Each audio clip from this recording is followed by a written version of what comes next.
Alhamdulillah pada pagi ini ataupun pada tengah hari ini kita akan mengadakan satu sesi iaitu tajuknya ialah kekal sihat semasa Ramadan, ya, kekal sihat semasa Ramadan.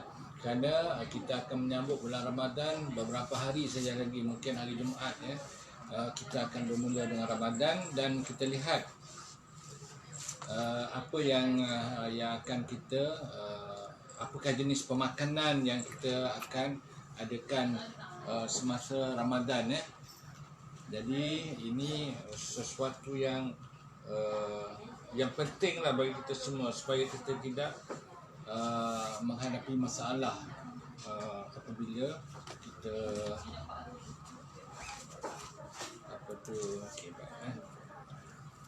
Jadi tajuk kita, saya ulang lagi sekali, kekal sihat semasa Ramadan. Jadi kita nak pastikan di bulan Ramadan ni kita kekal sihat dan kita dapat melaksanakan ibadat puasa kita dengan sempurna, ya. Jadi kita nak pastikan semasa bulan Ramadan ni kita akan kekal sihat. Jadi ada beberapa perkara lah. Sebelum kita pergi kepada isu Ramadan ni, saya nak sebutkan beberapa perkara yang benda asas yang harus kita faham, ya. Bagi mereka yang di dalam Zoom ni boleh nampak slide yang saya tunjukkan. Yang pertama sekali kita nak faham kejadian manusia. Kita manusia ni kita bermula daripada tisu, bilion-bilion tisu yang ada, daripada sel yang kecil, ya. Daripada sel ni dia pergi pada tisu. Tisu ni kita ada pelbagai jenis tisu lah, tisu jantung, tisu kulit dan pelbagai tisu, dan kita pergi pada organ. Organ pun pelbagai jenis organ lah. Contohnya organ jantung, organ otak, organ pankreas, organ hati. Itu semua organ dan pergi pada sistem. Contohnya sistem penghazaman, ya, sistem pernafasan, sistem saraf, dan semua itu sistem. Dan kumpulan pada sistem inilah membentuknya manusia. Baik, ya. Jadi kalau kita ada masalah pada tisu, jadi tentunya kita akan kalau seseorang itu kena penyakit apa-apa, ada penyakit, dan untuk mengubati penyakit ni kita harus melihat balik apakah jenis kerosakan yang berlaku pada sel, ya. Jadi dan tentunya kebanyakan penyakit pada hari ini adalah bermula dengan pemakanan. Jadi kalau pemakanan seimbang, dia akan akan menghasilkan tisu yang bagus, dan organ-organ tu akan berfungsi dengan normal, dan akhirnya dia punya sistem fisiologi itu normal. Tetapi kalau nutrien ataupun pemakanan tidak seimbang, ini menyebabkan berlebihan beberapa perkara. Contohnya kalori berlebih akan menjadi gemuk, dan bila gemuk tu tentunya akan menyebabkan pelbagai jenis penyakit. Itu yang asas lah. Jadi sekarang ni kalau seseorang itu ada penyakit, yang penting sekalinya ialah kita nak kena membantu dia ataupun kena melihat balik tisu apa yang rosak dan macam mana kita nak kembali nak membantu tisu. Ini adalah masalah biasa. Contohnya adalah obesiti yang saya katakan tadi. Kalau seseorang itu makan terlebih, dia boleh menyebabkan kalorinya lebih, dan akhirnya akan menyebabkan apabila kalori lebih akan menyebab pelbagai penyakit. Contohnya di sini ialah obesiti ataupun kegemukan. Kalau di Malaysia sekarang kita ada 8.5 juta rakyat Malaysia yang gemuk. Dan bila gemuk ni pelbagai masalah akan timbul lah. Contohnya yang ni, pelbagai masalah akan timbul. Kita lihat, ya. Contohnya, kalau yang penting sekali apabila kita bukan sahaja rupa dia ni tak menarik, kalau orang gemuk ni, tetapi apabila kita buat pembedahan dalam perut dia, kita boleh lihat dia, usus dia penuh dengan lemak. Dan apabila usus ni penuh dengan lemak, tentunya akan menyebabkan berlakunya pelbagai penyakit, yang menyebabkan kolesterol dia tinggi, menyebabkan salur darah ni tersumbat, dan pelbagai perkara-perkara lain lah yang tidak. Saya ambil contoh ini ya. Selain daripada itu, orang yang obes ataupun gemuk ni, dia ada masalah lain lagi. Sebagai contoh di sininya, dia ada masalah barah skin cancer pada masa beliau ni berumur 29 tahun lagi ada masalah ini. Jadi tetapi apabila kita bagi rawatan yang betul, walaupun dia ni ada penyakit kulit yang begini, tetapi bila rawatan yang betul, alhamdulillah dia boleh pulih. Jadi kita tahulah dan ini dia pesakit ni dia tak menggunakan kemoterapi dan dia tak gunakan radioterapi. Kita tahu bahawa biasanya orang kena kanser ni, doktor akan suggest ataupun akan offer dia untuk buat kemoterapi dengan radioterapi.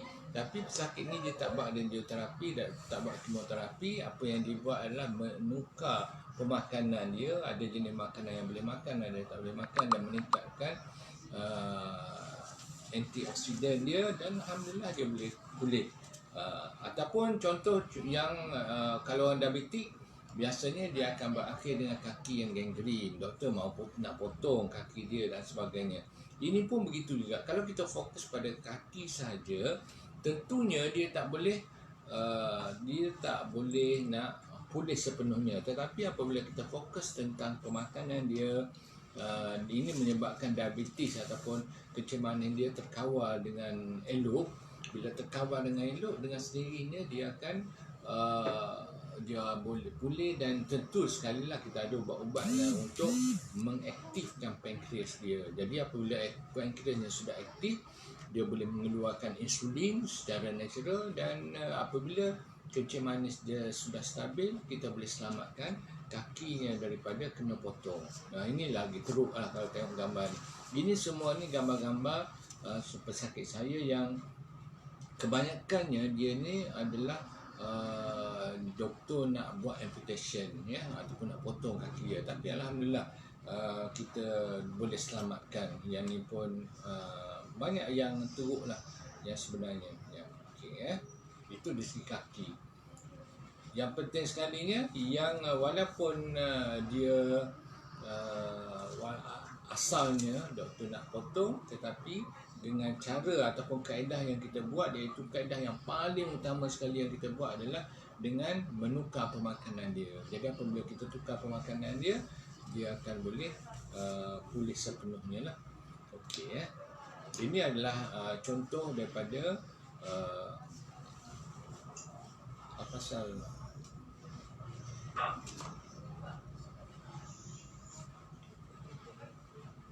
tak dengar suara. Contohnya yang ni. Okey. Contohnya ni adalah juga beberapa pesakit kanser. Jadi saya nak tunjukkan bahawa walaupun apabila seseorang tu obes, dia banyak risiko lain, termasuklah pelbagai jenis kanser.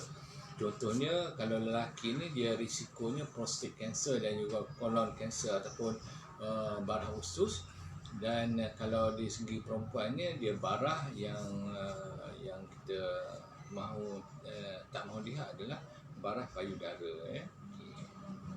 Jadi macam mana cara penyelesaian dia? Penyelesaian adalah kalau kita tahu bahawa kerosakan yang berlaku pada sel, jadi kita mahu betulkan ataupun kita mahu betulkan dia punya sel juga ya.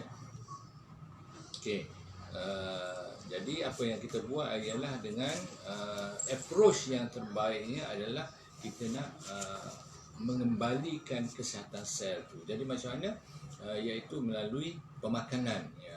Ini adalah sabda Rasulullah SAW. Yang hadis ni diriwayatkan oleh An-Nasa'i dan Tirmizi ya. Sabda Rasulullah SAW, anak Adam tidak mengisi bekas yang lebih buruk daripada cara mereka memenuhi perut mereka. Hendaklah anak Adam mengambil beberapa suapan untuk menguat tulang mereka. Sekiranya tidak boleh, kalau tak boleh sepatutnya beberapa suapan saja. Jadi kalau kira tak boleh beberapa suapan, 1/3 daripada perut tu untuk pemakanan, 1/3 untuk minuman dan 1/3 lagi adalah untuk pernafasan, ya. Jadi itu pengesyuran yang Rasulullah SAW bagi tahu, iaitu maksudnya kita kena jaga pemakanan kita. Ini cukup penting sekali. Maksudnya jangan kita makan terlalu kenyang, ya. Jadi supaya apa? Supaya kita makannya 1/3 penuh saja. 1/3 untuk makanan, 1/3 untuk air dan 1/3 untuk pernafasan. Jadi mana tidak terlalu kenyang.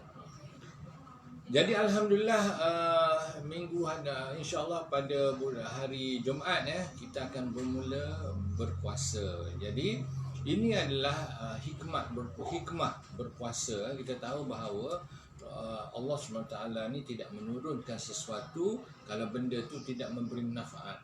Jadi kita sudah makan, boleh katakan setiap hari kita makan, ada yang puasa sunat tu puasa sunat lah. Dan kerana kebanyakannya penyakit-penyakit kronik seperti darah tinggi, kencing manis, sakit jantung, kolesterol yang tinggi, semuanya berpunca daripada pemakanan yang lebih, ya, makanan terlalu banyak. Jadi caranya ialah dengan yang Allah SWT bagi kepada kita supaya dalam masa sebulan ni kita kawal pemakanan kita, ya. Kita kawal pemakanan supaya apa? Supaya organ badan yang terlibat dengan penghazaman ini boleh ambil masa untuk rehat. Contohnya pankreas boleh rehat, perut boleh rehat, usus kecil atau besar boleh rehat, ya. Kerana apa? Kerana kita mengawal pemakanan. Dan ini sebenarnya telah dikaji secara saintifik. Banyak doktor-doktor dan juga ahli-ahli sains yang mengkaji pentingnya berpuasa ni untuk kesihatan. Dan hadis Rasulullah SAW pun ada yang mengatakan maksudnya ialah berpuasalah kamu supaya kamu sihat.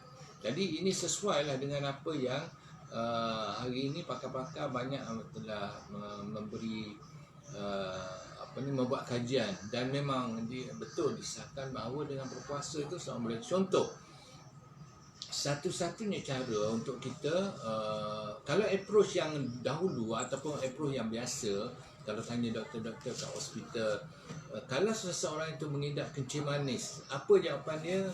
Ada harapan nak pulih ke tidak? Jadi jawapannya dia akan bagi tahu tak ada harapan, tak boleh nak pulih kencing manis ni, melainkannya boleh dikawal saja.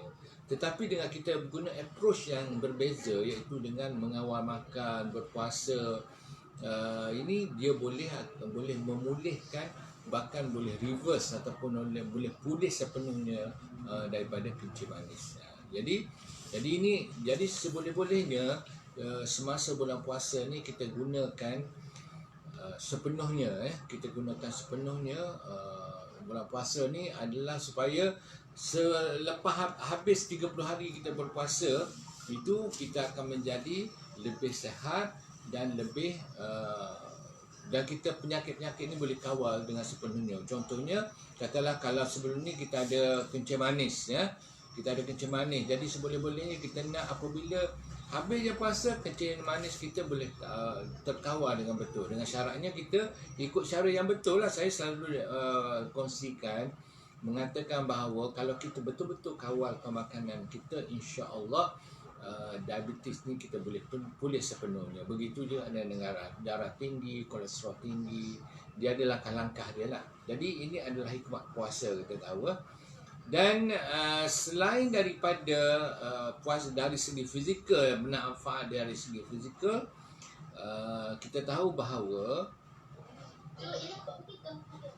puasa juga boleh mengasah minda, ini adalah saya sharekan daripada satu tulisan di akhbar yang ini daripada Profesor Azizi Ayub, pengarah program perubatan di IMU, di International Medical University. Jadi ada 3 perkara yang penting yang dia kongsikan. Yang pertama sekali, puasa menghindar beberapa penyakit dan mengurangkan risiko menghadapinya, bertepatan dengan konsep pencegahan lebih baik daripada merawat. Yang keduanya, ketidakseimbangan pengambilan makanan.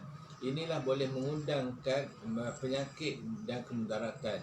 Jadi yang pertama dari satu pihak memang berpuasa ni boleh menghindar ataupun boleh memulihkan beberapa penyakit. Tetapi kalau kita tidak seimbang pengambilan pemakan, dia boleh menyebabkan benda lain. Contohnya kalau kita ada kencing manis, ya, kita tidak makan dengan cara yang sebetulnya, ubat yang kita makan dia menyebabkan gula ni terlalu rendah. Ataupun kita makan terlalu banyak benda makanan karbohidrat ataupun manis, ya, kita makan terlalu banyak, dia boleh menyebabkan gulanya terlalu tinggi. Jadi dan kita kurang minum air disebabkan puasa, jadi dia boleh mengundangkan penyakit-penyakit lain pula. Yang ketiganya yang dikongsikan oleh Profesor Azizi ni, dia bagi tahu objektif puasa menahan lapar dahaga serta mengelakkan perkara yang membatalkan puasa sangat sesuai untuk membunuh nafsu merokok. Itu memang betul lah. Okay, Jadi itu perkara. Jadi sekarang ni perkongsian saya pada hari ini adalah untuk menunjukkan apakah jenis pemakanan yang seimbang yang kita harus lakukan semasa bulan Ramadan, supaya yang pertama sekali orang yang ada penyakit dia boleh kawal penyakit dia sepenuhnya, dan kita nak habis bulan puasanya kita lihat orang yang baru, maknanya dia kekal sihat. Dan kalau ada kencing manis pun gula ni pada tahap yang paling rendah. Kalau ada darah tinggi pun darah tinggi terkawal. Kalau ada kolesterol tinggi pun kolesterol pun terkawal. Kalau ada sakit jantung begitu juga. Dan kalau ada sakit bawah pinggang pun dengan berpuasa ni, dengan cara yang betul, kawal makan apa semua, kita nak urea boleh turun, kreatinin boleh turun, dan GFR ni boleh naik. Itu yang kita nak, ya. Okey. Jadi beberapa tips pemakanan yang saya nak kongsikan pada hari ini ialah tips pemakanan semasa kita bermula dengan, kita tahu bahawa di dari fisiologinya kita akan mengurang yang pertama sekali kita berpuasa lebih kurangnya di dalam 12 jam, 13 jam, ya. Jadi kita bermula dengan sahur, kemudian kita lihat apakah jenis makanan yang kita makan untuk berbuka, dan tips yang lain, ya. Okey. Jadi tip pemakanan semasa bersahur ialah yang pertama sekali, waktu bersahur yang paling baik ialah setengah jam sebelum waktu imsak. Jadi kita tak nak terlalu awal. Janganlah kita bangun pukul 2 pagi nak bersahur. Jadi itu tak sesuai lah. Yang terbaiknya adalah setengah jam sebelum imsak. Contohnya sekarang ni subuh lebih ke pukul 6-10 minit, ya. Jadi imsaknya adalah pukul 6. Jadi seeloknya 5.30 lah kita mula bersedia untuk makan dan sebagainya. Jadi imsak, ya. Yang keduanya, sedia makanan yang segar dan baru dimasak. Jadi supaya apa? Supaya kita tak nak ada yang pertama, makanan segar ni memang ni memberi zat ataupun kandungan nutrisi yang bagus. Ya, itu yang bagus. Yang keduanya adalah apabila kita makanan yang segar, yang baru dimasak ni, kita nak mengelak berlakunya adalah kontaminasi dan ketangkuman dan sebagainya. Jadi kita tak naklah lepas kita berbuka dia akan cari berik dan sebagainya. Ini bersahur, ambil sajian biji ren yang tinggi serat seperti roti gandum penuh, barli, biji ren sarapan pagi, beras perang, ataupun daripada beras perang ni kita ada biji barli pun boleh, ataupun beras hitam, ataupun sekarang ni bario black rice, itu pun bagus. Jadi itu adalah antara terutamanya bagi mereka yang mengidap kencing manis, mereka yang mengidap CKD ataupun rosak buah pinggang. Jadi itu yang boleh, ya. Jadi bagi mereka yang tak pernah lihat bagaimana rupa beras bario, beras hitam ni, saya bagi tahu, saya tunjukkan sini. Ini, ya. Ini adalah bario black rice. Ni, ya. Ini adalah satu yang baguslah untuk kita gunakan, terutamanya bagi mereka yang ada masalah. Okey, yang keempatnya, pastikan ada sajian daripada sayur-sayuran. Ada sayur. ada buah-buahan dan ada protein seperti ayam, ikan, telur, daging dan kacang. Cumanya bagi mereka yang CKD ataupun rosak buah pinggang memang tak boleh nak ambil daripada protein haiwan lah. Jadi boleh ambil daripada protein-protein lain daripada protein daripada sayur-sayuran seperti brokoli ke, bunga kubis ke, dan pelbagai jenis sayuran lain tu dia boleh ambil lah. Pastikan ada daripada sayuran, buah-buahan. Jadi sebolehnya kita ada satu pinggang daripada buah-buahan dan sayuran, dan satu pinggang lagi daripada karbohidrat. Minum air kosong secukupnya. Jadi kalau tak ada masalah dari segi jumlah air yang diambil, boleh ambil air antara 2 liter ke 3 liter sehari. Jadi cumanya kalau sakit buah pinggang memang tak boleh lah. Jadi kena hadkan pengambilan air. Jadi pengambilan air ni kita kena atur lah, bermula daripada buka puasa, lepas tarawih, dan juga dia masa bersahur. Jadi kena atur supaya kita dapat cukup air. Minum air kosong secukupnya. Okay. Nombor 6 ialah elakkan makanan yang digoreng semula kerana penggunaan minyak akan menyebabkan penambahan kalori. Ya, ini tak baguslah kalau digoreng semula tu tak bagus.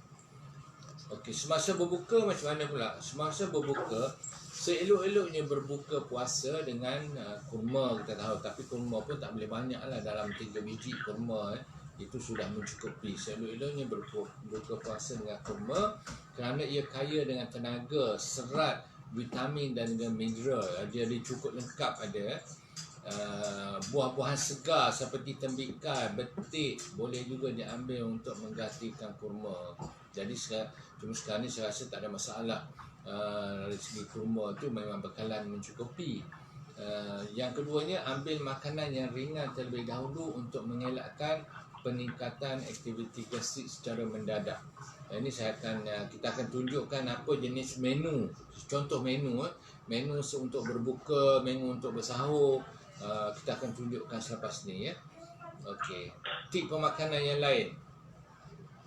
Tip pemakanan yang lain ni adalah, yang pertama sekali, elak makan berlebihan. Jadi seperti yang kita bagi tahu di peringkat awal tadi, ya, tujuan kita berpuasa ni untuk mengawal pengambilan pemakanan, bukannya kita nak adjust masa makan.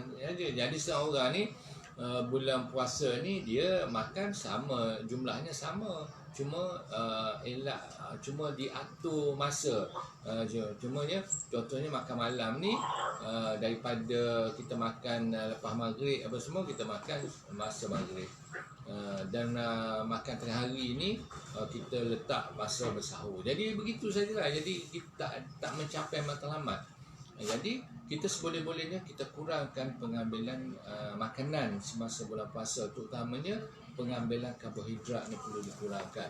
Kalau kita betul-betul nak pulih daripada penyakit yang kita hadapi. Sekarang ni matlamat yang kita fokus sekarang ni adalah untuk memulihkan penyakit, memulihkan apa sahaja penyakit yang tuan-tuan dan puan-puan hadapi. Kenapa? Kerana kita kena ingat bahawa apa yang Rasulullah SAW bagi tahu dalam sebuah hadis, yang maksudnya Allah tidak menurunkan sebarang penyakit, melainkan Allah juga menurunkan ubat dia. Jadi ini kita tahu bahawa mana setiap penyakit ni boleh ada ubat dia. Memang betul-betul boleh pulih penyakit, bukan setakat untuk mengawal saja.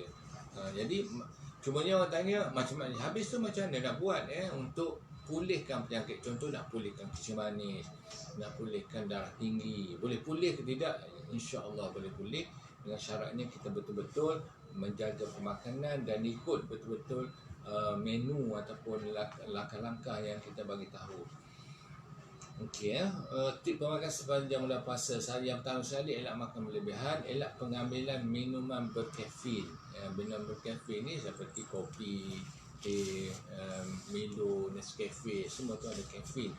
Pasal apa kita perlu elak? Kerana minum-minuman yang mengandungi kafein ni, dia boleh menyebabkan salur darah ni, konstrik ataupun salur darah ni akan menjadi lebih kecil, dan dengan sendirinya boleh mengurangkan perjalanan atau mengurangkan pengaliran darah kepada organ-organ penting seperti buah pinggang, seperti jantung, seperti otak, dan juga kaki. Contohnya mereka yang ada masalah, macam mana ada masalah kaki, ulcer ataupun berkudis ataupun luka, jadi susah untuk pulih, susah untuk sembuh disebabkan perkara tersebut. Okey, kurangkan pengambilan makanan yang bergoreng, makanan yang tinggi garam dan juga gula. Ini memang cukup penting lah kita, terutamanya orang yang ada CKD, buah pinggang ni, memang kena itulah. Minum air kosong sebanyak 8 hingga 12 gelas sehari. 8 hingga 12 sehari ya. Ini bagi mereka yang tak ada masalah buah pinggang. Kalau orang masalah buah pinggang, memang dia terpaksa kita kurangkan dia punya air. Nombor 6-nya, kurangkan pengambilan makanan diproses, terutama yang mengandungi perisa, pewarna, tiruan dan pengawet. Dan juga satu lagi ialah pemanis, ya, itu perlu dielakkan lah, supaya kita hilang. Okey, contoh menu. Saya dah sebutkan tadi beberapa perkara yang kita perlu elakkan ya. Yang pertama sekali, katalah kita untuk bersahur ni, apa yang kita nak? Yang pertama sekali, 1 hingga setengah cawan nasi. Nasi ni yang eloknya kalau kita nak manfaatnya lebih, kalau kita makan beras biasa, kita campurlah dengan beras perang ataupun beras hitam, ataupun kita campur semua beras biasa campur dengan beras perang dengan beras hitam. Kalau orang ni ada kecil manis nak pulih sepenuhnya, seelok-eloknya beras perang sepenuhnya ataupun beras hitam, vario black rice tadi sepenuhnya. Itu satu. Kemudian kita ada 1 cawan sup sayur. Sup sayur ada secawan, 1 ekor ikan. Ikan ni boleh buat macam-macam lah. 1 gelas susu yang rendah lemak, 1 potong buah petik, 1 gelas air kosong, 1 ataupun 2 gelas air kosong, ataupun air kosong atau air bali ataupun air yang lain lah. Jadi jadi kalau kita ada macam sayur dan balik jadi contoh menu untuk bersahur ni, 1 hingga 1 cawan nasi, 1 cawan sup sayur, 1 ekor ikan goreng, 1 gelas susu rendah lemak, 1 potong buah, dan 1 gelas ataupun lebih air kosong.